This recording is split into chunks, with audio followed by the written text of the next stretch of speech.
friends and welcome back to the next video of Little Scholars. Friends, हम बना रहे हैं हमारा अगला वीडियो, नेक्स्ट वीडियो, जिसके अंदर हम लोग आज टॉपिक्स पढ़ेंगे कंटिन्यूअस चार्ज डिस्ट्रीब्यूशन. ठीक है, इससे पहले प्रीवियस वीडियो के अंदर हम लोगों ने कुछ न्यूमेरिकल्स करे, इलेक्ट्रिक फील्ड का कंसेप्ट पढ़ा. ठीक है, electric field due to a point charge पढ़ा. ये सारी चीजें हम लोगों ने पढ़ी. और एक चार्ज दूसरे चार्ज के ऊपर गौर करना है ना, एक चार्ज दूसरे चार्ज के ऊपर कितना फोर्स लगाता है, ये वाली चीज हमने अभी तक हमारी वीडियो के अंदर पढ़ ली. ठीक है कि भाई ये एक चार्ज रखा हुआ था, या दो चार्ज ले लिए, या तीन चार्ज ले लिए, है ना. ऐसे कुछ हमने एक दो तीन चार चार्ज लिए थे, और उन चार्जेस की वजह से किसी दूसरे चार्ज के ऊपर कितना इंफ्लुएंस होता है, कितना फोर्स ऑफ अट्रैक्शन लगता है, या फोर्स ऑफ रिपल्शन लगता है, या उसकी वजह से, है ना, आई रिपीट, या फिर उसकी वजह से कितनी फील्ड जनरेट होती है, वो सारी चीजें अभी तक हमने हमारी वीडियो में पढ़ी. ठीक है, एक चार्ज से दूसरे चार्ज के ऊपर. यानी कि अभी तक का जो सिस्टम हमने पढ़ा, वो जो सिस्टम था वो सिर्फ कुछ डिस्क्रीट नंबर्स का था. कैसे नंबर्स का था भाई? डिस्क्रीट नंबर, 1 2 3 4 5 6 7 8 9 10, है ना, 10 11 12 चार्ज. इतने बड़े चार्ज भी हमने नहीं पढ़े. हमने तो सिंपल 1 2 3 के इन्फ्लुएंसर्स अभी तक देखे. ठीक है, क्या अब क्वेश्चन इमर्ज हुआ कि क्या चार्ज सिर्फ 1 2 3 4 5 6 की फॉर्म में ही रखा रहता है, या इतना सा ही चार्ज लेते हैं? लेकिन अगर मैं कोई चार्ज लूं कि भाई मेरे पास एक इतनी बड़ी रॉड है, और ये पूरी चार्ज रॉड है, और इस पे इनफाइनाइट नंबर्स ऑफ चार्जेस पर रखे हुए. ठीक है, हमने पढ़ा था जब हम प्रॉपर्टीज पढ़ रहे थे. प्रॉपर्टीज पढ़ते समय हमने पढ़ा था कि क्वांटाइजेशन जो है वो एक बहुत छोटा प्रोसेस है, माइक्रो लेवल का प्रोसेस है. और अगर मैं मैक्रो लेवल पे, बड़े लेवल पे पहुंच जाए हम लोग, तो क्वांटाइजेशन वाला काम खत्म हो जाता है, डिस्क्रीट नंबर वाला प्रोसेस खत्म हो जाता है. ये हमने हमारे प्रॉपर्टीज ऑफ चार्जेस में पढ़ा था. I think this would be the second video जिसमें हम लोगों ने पढ़ा था कि क्वांटाइजेशन ऑफ चार्ज क्या है और किस तरीके से क्वांटाइजेशन है ना. ये हम लोगों ने हमारी सेकेंड वीडियो के अंदर देखा था. अब हम क्या पढ़ेंगे कि हमने अभी तक क्वांटाइजेशन इफेक्ट सारे पढ़ लिए, डिस्क्रीट चार्जेस इफेक्ट सारे पढ़ लिए, एक चार्ज दूसरे चार्ज को कितना इन्फ्लुएंस कर सकता है, या दो चार्ज रखे हुए हैं वो तीसरे चार्ज पे कितना फोर्स लगा सकते हैं, कितनी इलेक्ट्रिक फील्ड क्रिएट कर सकते हैं, ये सारी चीजें हम लोग पढ़ चुके हैं. ठीक है, आज का जो टॉपिक पढ़ना है दैट इज टोटली डिफरेंट. अभी तक मैं 1 2 3 की बात करके आया हूं, अब मैं 100 200 400 600 1000 2000 10000. अब हम बात करेंगे कंटिन्यूअस चार्ज डिस्ट्रीब्यूशन की. ठीक है, तो अभी तक हमने जो पढ़ा that is completely a discrete charge distribution. अब हम पढ़ रहे हैं कंटिन्यूअस चार्ज डिस्ट्रीब्यूशन. और ये कंटिन्यूअस चार्ज डिस्ट्रीब्यूशन किस तरीके से चलता है, ठीक है, उसके लिए हम लोग अभी देख लेंगे. ठीक है, राइट. इसमें बहुत कुछ इंटीग्रल प्रोसेस आएगा, तो अगर आपको वहां पर इंटीग्रल में कोई भी दिक्कत आ रही है, हमने डिस्क्रिप्शन में लिंक अवेलेबल होगा.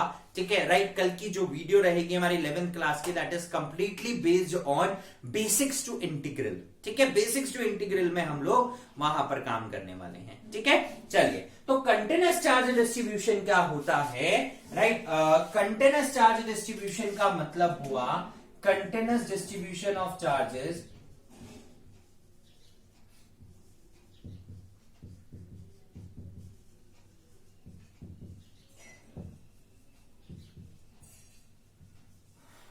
ठीक है. Basically it told us it defines a charge,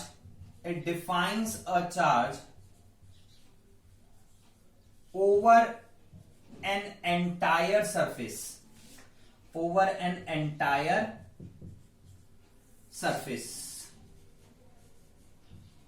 of body. ठीक है, जो बॉडी हम लोगों ने ली है, हम उसको पूरी को एक चार्ज बॉडी कंसिडर करते हैं. अभी तक तो हम पढ़ रहे थे कि यहां एक चार्ज रखा हुआ है, वहां एक चार्ज रखा हुआ है. अब हम पूरी बॉडी के ऊपर चार्ज कंसिडर करते हैं. ठीक है, राइट. तो I just take a body. ठीक है, इस पूरी बॉडी पर एक चार्ज है, ठीक है ना, राइट. पूरी बॉडी पर ये पॉजिटिवली चार्ज बॉडी है. से फॉर एग्जांपल ठीक है, और इस पे हो सकता है बहुत सारा चार्ज क्या हो, अक्यूमुलेटेड हो, ठीक है ना, इस पे बहुत सारा चार्ज क्या है हमारे पास अक्यूमुलेटेड है, ठीक है, राइट। अब मुझे क्या करना है, सपोज करो कि मुझे कोई पॉइंट चार्ज दे रखा है जो कि इससे कुछ दूरी पर है, this is a point charge जो इससे कुछ दूरी पर है, ठीक है, राइट। अब ये चार्ज बॉडी इस चार्ज इसके ऊपर क्या लगा रही होगी, फोर्स लगा रही होगी, and this force is in outward direction, ठीक है, आउटवर्ड डायरेक्शन ऑफ फोर्स है, and electric field vector is also outward direction. और मैंने कंसिडर किया कि the distance of this Q naught charge from this particular body is R, ठीक है। अब कितना चार्ज इस पूरी बॉडी पर है वो तो मुझे नहीं पता, उसको पढ़ने के लिए मैं क्या करता हूं भाई, मैं एक छोटा सा एलिमेंट ऑफ चार्ज ले लेता हूं, ठीक है ना, ये मैंने एक बहुत स्मॉल सा सेगमेंट ऑफ चार्ज ले लिया, this is small segment of charge dq, ठीक है, और ये स्मॉल फोर्स लगा रहा होगा इसके ऊपर df, बहुत छोटा सा फोर्स, ठीक है। अब जब मुझे इस पूरे के लिए निकालना होगा तो मैं क्या करूंगा, एक छोटे की वजह से इतना है तो पूरे की वजह से कितना है वो हम निकाल लेंगे इंटीग्रेट करके, ठीक है, राइट। तो according to this electrostatic force of attraction, according to Coulomb's law, ठीक है, अकॉर्डिंग टू कूलम्ब्स लॉ, ये small charge dq is applying a force F on this charge Q naught, ठीक है। अच्छा, अब जब ये चार्ज भी छोटा है तो अप्लाई होने वाला फोर्स भी छोटा होगा, सो dF will be the small force 1/4 pi epsilon naught, ठीक है, dq into Q naught upon R square, this is for small charge, ठीक है, बहुत छोटे से चार्ज के लिए है ना। अब अगर मैं इसको बड़े चार्ज के लिए लेके जाऊंगा then will do the different thing, ठीक है ना, हम दूसरी चीज करेंगे, राइट। तो df is the small force over a small charge, ठीक है। अब मैं पूरी चार्ज बॉडी के लिए ले रहा हूं, then it should be df, ठीक है, integrate 1/4 pi epsilon naught dq into Q naught by R square over the area of the body. अगर हमें पूरी बॉडी के एरिया की बात करनी है तो area of the body, so force comes out to be F is equals to 1/4 pi epsilon naught और dq into Q naught area 1/r square, ठीक है, राइट। ये स्मॉल एरिया के लिए ले लिया और इसका डायरेक्शन था dr, ठीक है ना, राइट, डायरेक्शन हो गया dr। तो this is what the force है ना। अब अगर कोई हमसे बोले what will be the effect of electric field, तो इलेक्ट्रिक फील्ड क्या होता है, electric field is equals to force per unit charge, ठीक है। तो यहां पर E की जो वैल्यू आ गई वो हो गई dq into Q naught upon 4 pi epsilon naught integrate over the area 1/r square dot dr, ठीक है, dr बेसिकली डायरेक्शन, ठीक है, राइट। अब देखो divided by Q naught, small charge Q naught से Q naught cancel, so electric field is equals to dq 4 pi epsilon naught 1/r square dr, ठीक है, ये आ गया हमारे पास क्या, इलेक्ट्रिक फील्ड, ठीक है। अब हम लिमिट पुट कर देंगे, अब लिमिट क्या होगी वो एक बात है, ठीक है। अगर हम बोलते हैं कि मेरे पास कोई बॉडी है और उसका एरिया ए है तो 0 से लेके ए उसकी लिमिट हो गई, ठीक है, राइट। अगर हम बोलते हैं वॉल्यूम है तो उसकी वॉल्यूम की उसकी अलग लिमिट हो जाएगी। अगर हम बोलते हैं ओवर द एंटायर लेंथ है तो लेंथ के लिए उसकी हम लोग लेंथ एक लिमिट ले लेंगे कि L इक्वल्स टू 0 से लेके L इक्वल्स टू समथिंग तक उसकी वैल्यू है, ठीक है। तो this is how we can solve the continuous charge distribution. तो कंटिन्यूअस चार्ज डिस्ट्रीब्यूशन लेते समय हमें सबसे पहले एक स्मॉल एलिमेंट को कंसिडर करना है और उस स्मॉल एलिमेंट से क्या फोर्स लग रहा है उस Q नॉट चार्ज के ऊपर वो कैलकुलेट करना है, ठीक है। तो स्मॉल एलिमेंट इतना फोर्स लगाएगा, तो अब ओवर द एंटायर चार्ज जितना पूरी बॉडी के ऊपर चार्ज है उस लिमिट के लिए हम लोग उसको क्या कर देंगे, इंटीग्रेट कर देंगे, and electric field will be F upon Q not, तो उससे हम लोग उसको कैलकुलेट कर देते हैं, ठीक है। अब जो कंटिन्यूअस चार्ज डिस्ट्रीब्यूशन है, हम उस कंटिन्यूअस चार्ज डिस्ट्रीब्यूशन को तीन तरीके से पढ़ते हैं, ठीक है। तीन तरीके से चार्ज डिस्ट्रीब्यूट हो सकता है। पहला तरीका जिससे चार्ज डिस्ट्रीब्यूट हो सकता है, that is what, over the entire length. पहली चीज, over the entire length, length के ऊपर चार्ज डिस्ट्रीब्यूट हो सकता है। दूसरा जो चार्ज डिस्ट्रीब्यूट होगा, over the entire area of the body, ठीक है, right. This is length and this is breadth, so its area will be L into B. And the third one is over the entire volume of the object, ठीक है, right, के पूरे volume के अंदर ही charge है, ठीक है, right. तो तीन तरीके से हम लोग कंटिन्यूअस चार्ज डिस्ट्रीब्यूशन को पढ़ेंगे और अलग अलग पैरामीटर्स इसके देख सकते हैं, ठीक है। चलिए, तो सबसे पहले हम लोग किसके लिए पढ़ते हैं, continuous charge distribution by length, ठीक है। फर्स्ट टॉपिक देखते हैं। चलिए, पहला टॉपिक है हमारा लाइन चार्ज डिस्ट्रीब्यूशन, ठीक है। First topic is line charge distribution, ठीक है। जैसा हमारे पास वर्ड डिनोट कर रहा है, वर्ड क्या डिनोट कर रहा है, लाइन चार्ज। तो यानी कि इसके ऊपर द चार्ज इज डिस्ट्रीब्यूटेड, जो चार्ज डिस्ट्रीब्यूटेड होगा, distributed in one dimension structure only, one dimension body, ठीक है, और सरफेस। हम वहां से इसका लाइन चार्ज डिस्ट्रीब्यूशन पढ़ेंगे कि कितना डिस्ट्रीब्यूटेड है। तो सपोज करो यहां पर हमने एक रॉड ली है, ठीक है, दिस इज अ रॉड, ठीक है, और इसके ऊपर ये चार्ज डिस्ट्रीब्यूटेड है ओवर द एंटायर रॉड, और इस रॉड की जो लेंथ है विल बी L, ठीक है, राइट। तो कितना चार्ज डिस्ट्रीब्यूटेड होगा per unit length is known as line, this is known as line charge density, ठीक है। What do you mean by line charge density, line charge density को denote करते हैं लैम्डा से, ठीक है, राइट। और लाइन चार्ज डेंसिटी होता है चार्ज डिस्ट्रीब्यूटेड, चार्ज पर यूनिट लेंथ, ठीक है, चार्ज डिस्ट्रीब्यूटेड पर यूनिट लेंथ, ठीक है। अब मैं क्या करता हूं भाई, मुझे तो नहीं पता कि पूरी लेंथ में कितना चार्ज डिस्ट्रीब्यूटेड है, तो मैं सबसे पहले एक बहुत छोटे से सेक्शन के लिए लेता हूं, ठीक है। हमने कंसिडर किया कि भाई एक बहुत छोटा सा सेक्शन था और यहां पर चार्ज रखा हुआ था dq, ठीक है, और इसकी जो लेंथ थी दैट इज व्हाट, dl, ठीक है। तो line charge density lambda is equals to dq by dl, this is line charge density. तो अगर मुझे पता करना है कि टोटल चार्ज कितना है, total charge dq is equals to line charge density per unit length कितना है इनटू टोटल लेंथ कितनी है, तो dq is equals to lambda dot dl, ठीक है। This is what the line charge distribution, ठीक है। तो लाइन चार्ज डिस्ट्रीब्यूशन के अंदर हम लोग एक चीज कैलकुलेट करते हैं कि हमने लिया कि एक स्मॉल सा सेक्शन है dl लेंथ का, और वहां पर चार्ज रखा हुआ है dq। अब मैंने क्या करा कि एक कोई पॉइंट था p0, p, इसके ऊपर q0 चार्ज रखा हुआ था।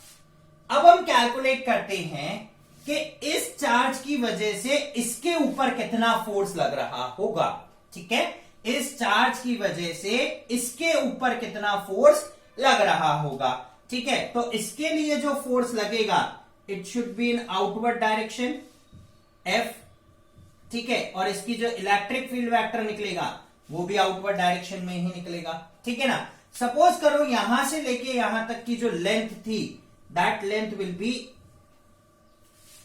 x, ठीक है, राइट। अच्छा, अब क्या कि सपोज करो भाई मैंने कोई चार्ज ले लिया, अगर जैसा कि हम लोग सेंटर ऑफ मास में पढ़ते हैं, सेंटर ऑफ मास में हम लोग क्या करते हैं कि बॉडी का जो पूरा मास है वो सेंटर के ऊपर कंसंट्रेटेड है।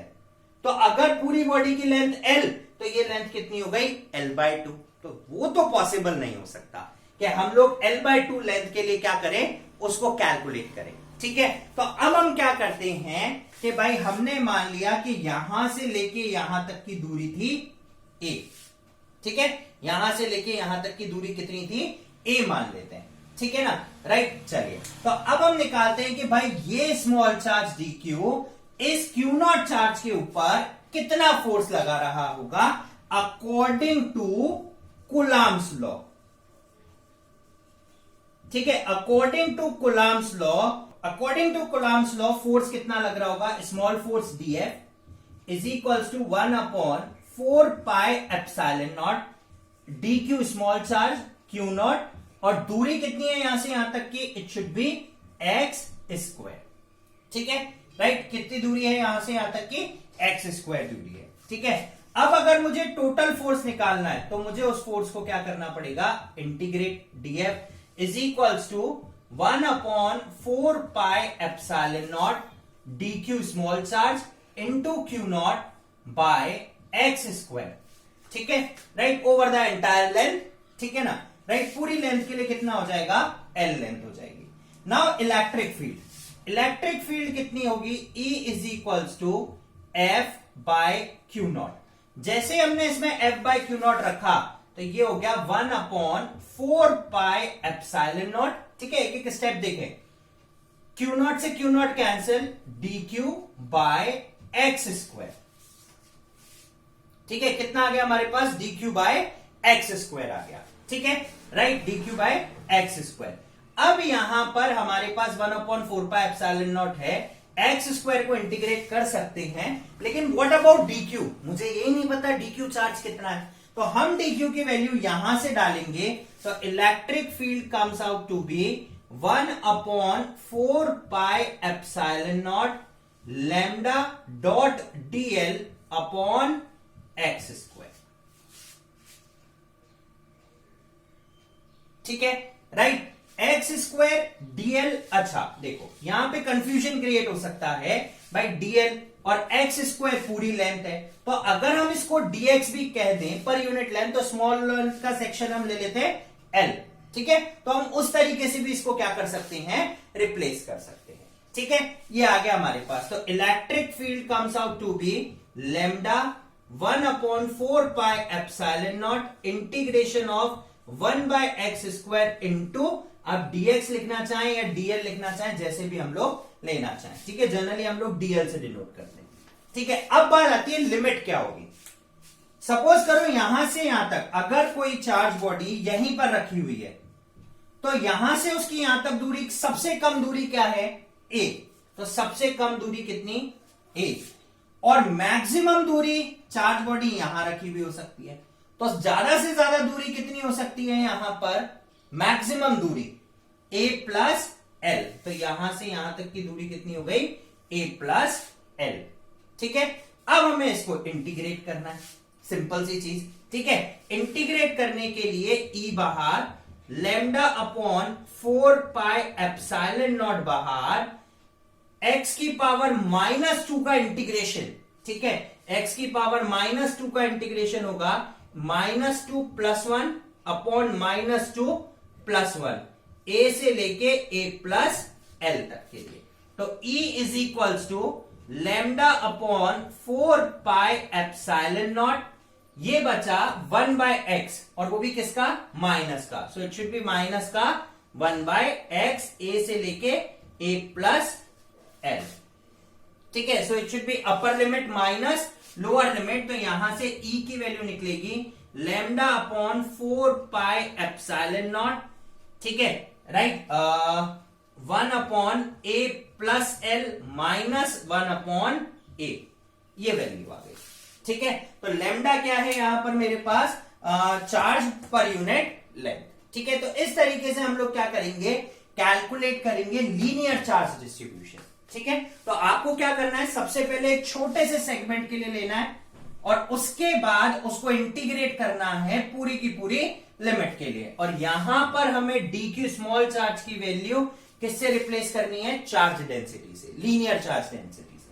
ठीक है, तो इस तरीके से हम लोग क्या करेंगे, इसको सॉल्व करेंगे। ठीक है, अब चलते हैं सेकंड लेते हैं। सेकंड आएगा मेरा सरफेस चार्ज डेंसिटी, यानी कि पूरे सरफेस के ऊपर कितना चार्ज डिस्ट्रीब्यूटेड है। चलिए, सेकेंड है surface charge distribution. Surface charge distribution का मतलब हुआ कि over the entire length, over the entire area कितना चार्ज डिस्ट्रीब्यूशन है। So the charge is distribution in two dimension body, two dimension body, ठीक है, और टू डायमेंशन सरफेस। तो हम टू डायमेंशनल सरफेस ले लेते हैं। सपोज कीजिए मैंने एक टू डायमेंशन सरफेस लिया, ये मेरे पास एक टू डायमेंशन सरफेस है, ठीक है, right. Over the entire surface कितना चार्ज डिस्ट्रीब्यूटेड है, ठीक है, this is two dimension surface, है ना, राइट। अब देखिए, जब ये टू डायमेंशन सरफेस है ना, तो यहां पर अब इस पूरे सरफेस पे कितना चार्ज डिस्ट्रीब्यूटेड है, पहली चीज। और अगर कोई चार्ज यहां क्यू नॉट रखा होगा तो उसके ऊपर ये कितना फोर्स लगाएगा, ठीक है, वो चीज हम लोग क्या करेंगे, कैलकुलेट करेंगे, ठीक है। तो मैं इसमें एक स्मॉल सा सेगमेंट ले लेता हूं। अगेन मैंने एक स्मॉल सेगमेंट लिया DQ, ठीक है, और इसका सरफेस एरिया कंसिडर करता हूं मैं S पूरा का पूरा।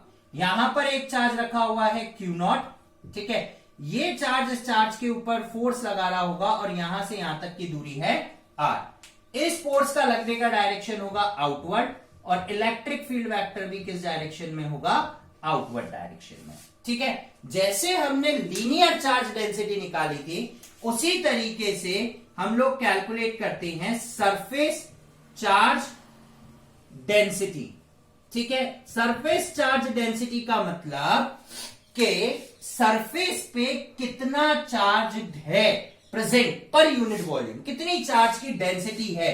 तो स्मॉल सेक्शन हम लोग उसको डिनोट करते हैं सिग्मा से, ठीक है, DQ small charge over the surface DS, ठीक है। अगर कोई मुझसे इसकी यूनिट पूछे तो DQ मतलब कूलाम और सरफेस का मतलब मीटर स्क्वायर, ठीक है। तो यहां से निकला sigma is equals to DQ over DS, ठीक है। दिस इज व्हाट, चार्ज पर यूनिट एरिया, वो था चार्ज पर यूनिट लेंथ, तो ये हो गया चार्ज पर unit area. So DQ is equals to sigma dot DS, ठीक है। तो टोटल चार्ज कितना होगा, DQ सिग्मा डॉट DS, ठीक है। अब हम ये फोर्स कैलकुलेट करते हैं। तो according to Coulomb's law, according to Coulomb's law, Coulomb's law के हिसाब से F फोर्स जो लग रहा होगा, that F force, F is equals to small force DF, क्योंकि चार्ज भी मैंने छोटा सा लिया है। DF is equals to 1/4 pi epsilon naught DQ small charge, Q0 test charge upon distance है R स्क्वायर, ठीक है। डायरेक्शन वेक्टर R वेक्टर में कुछ भी ले सकता हूं, ठीक है। अब ये तो छोटा सा फोर्स था, अगर मुझे टोटल फोर्स निकालना है तो हम इसको वापस से इंटीग्रेट करेंगे and it should B 1/4 pi epsilon naught DQ into Q0 by R square and direction vector will be R. This is what force. Now अगर हम लोग कैलकुलेट करते हैं कि इलेक्ट्रिक फील्ड कितनी है, इलेक्ट्रिक फील्ड, ठीक है, इलेक्ट्रिक फील्ड का जो फॉर्मूला होता है that is what, F by Q0। हम कैलकुलेट करते हैं F बाय Q0, तो E निकला हम लोगों के पास 1/4 pi epsilon not integration of DQ over R square into direction vector R cap. Q0 से Q0 कैंसिल। अब मैं यहां पर इस DQ की जगह स्मॉल चार्ज इस DQ की वैल्यू रिप्लेस करता हूं, ठीक है। तो ये बन जाएगा E is equals to 1/4 pi epsilon naught, ठीक है, राइट। ये हुआ sigma dot DS upon R square, ठीक है। ये आ गया मेरे पास इलेक्ट्रिक फील्ड वेक्टर का कंपोनेंट, ठीक है। अब मुझे क्या डालना है, अब इसमें क्या पुट करनी है, लिमिट पुट करनी है कि एरिया हम लोग कहां से कहां तक ले सकते हैं इसका, है ना। तो इलेक्ट्रिक फील्ड हम ऐसे भी लिख सकते हैं, सिग्मा इज कांस्टेंट, तो sigma upon 4 pi epsilon naught ds upon R square. अब हम इसको क्या करेंगे, इंटीग्रेट करेंगे over the limit. Over the limit हम इसको इंटीग्रेट कर सकते हैं कि कितना एरिया है और कितना हम लोग ले रहे हैं। ठीक है, इसी तरीके से अब हम तीसरा कैलकुलेट करते हैं, this is second. Now the third one is this is surface charge distribution, next is volume charge distribution. ठीक है, third one is volume charge distribution and it defines the charge is distributed in three dimension body. और अब हम कैसी body लेंगे, एक 3 dimensional body लेते हैं। ठीक है, ये हमने एक 3 डायमेंशनल बॉडी ले ली। ठीक है, और इस पूरी बॉडी के ऊपर क्या रखा हुआ है, चार्ज रखा हुआ है। This is 3 dimension body. ठीक है, अगेन मैंने स्मॉल चार्ज लिया dq। Now this is volume charge density, volume charge density, और इसको डिनोट किया जाता है रो से। ठीक है, so it will be dq by dv, charge पर यूनिट वॉल्यूम, और इसकी ऐसा यूनिट क्या होगी, कूलाम पर मीटर क्यूब। तो rho is equals to dq upon dv, that is what, charge पर यूनिट वॉल्यूम से कैलकुलेट करते हैं हम लोग। ठीक है, तो यहां पर dq की वैल्यू हो जाएगी रो डॉट dv। ठीक है, अब अगेन मैंने वही same process according to Coulomb's law, F is equal to 1/4 pi epsilon naught dq q naught by r square. F small charge है, टोटल फोर्स के लिए होगा 1/4 pi epsilon naught integrate dq into q naught upon r square into direction vector r। 1/4 pi epsilon naught, q से q naught cancel. अब हम यहां पर डाल देंगे रो डॉट dv, तो ये आ गया रो बाहर, और ओवर द एंटायर वॉल्यूम हम इसको क्या कर लेंगे, इंटीग्रेट कर लेंगे। ठीक है, तो इस तरीके से हम किसी भी बॉडी के थ्रू क्या कर सकते हैं, चार्ज कैलकुलेट कर सकते हैं। सपोज करो अगर हम लोगों को निकालना है, किसके अलोंग निकालना है। ठीक है, अगर हमें सपोज करो निकालना है कि मैंने लिया कि एक लेंथ ऑफ वायर है। ठीक है, या फिर मैं एक सर्कल पे ले रहा हूं, over the length of the circle. ठीक है ना, लीनियर चार्ज डिस्ट्रीब्यूशन निकालना है मुझे over the length of the circle. तो मैंने एक स्मॉल चार्ज इसमें सेक्शन ले लिया dq, तो charge density lambda is equals to dq upon 2 pi r हो जाएगा। ठीक है, राइट, तो यहां से dq की वैल्यू क्या निकल गई, लैम्डा इंटू 2 पाई r, ये निकल गई। और अगर मुझे इसी को एरिया में कैलकुलेट करना है, then sigma is equals to dq upon pi r square. So dq is equals to sigma into pi r square. ठीक है, तो this is how we can calculate. तो इस तरीके से हम किसी भी बॉडी के लिए कैलकुलेट करेंगे। सो फ्रेंड्स, इससे रिलेटेड क्वेश्चंस काफी ज्यादा इंपॉर्टेंट हैं। तो नेक्स्ट वीडियो के अंदर जो कि हम सेपरेटली बनाएंगे, वहां पर हम लोग एक वायर के थ्रू, सर्किल के थ्रू, सेमी सर्कल के थ्रू, एक रिंग के थ्रू, ठीक है, कि रिंग के थ्रू उसके एक्सियल पॉइंट के ऊपर या किसी पॉइंट के ऊपर इलेक्ट्रिक फील्ड कितनी होती है और किस डायरेक्शन में होती है, क्योंकि वो बहुत ज्यादा इंपॉर्टेंट है एग्जाम पॉइंट ऑफ व्यू से सीबीएसई में। ठीक है, तो चलिए नेक्स्ट वीडियो के अंदर हम लोग पढ़ेंगे कि charge distribution by various kinds of surfaces, ठीक है, ऑन द सरफेस और आउटसाइड द सरफेस कितना होगा, वो अगली वीडियो के लिए। सो फ्रेंड्स, इसके लिए इतना ही। कल फिर आपसे मुलाकात होगी एक नई वीडियो के साथ। Till then guys, keep on watching Little Scholars and stay tuned with us. Like, subscribe और शेयर करना नहीं भूलिए। Thank you.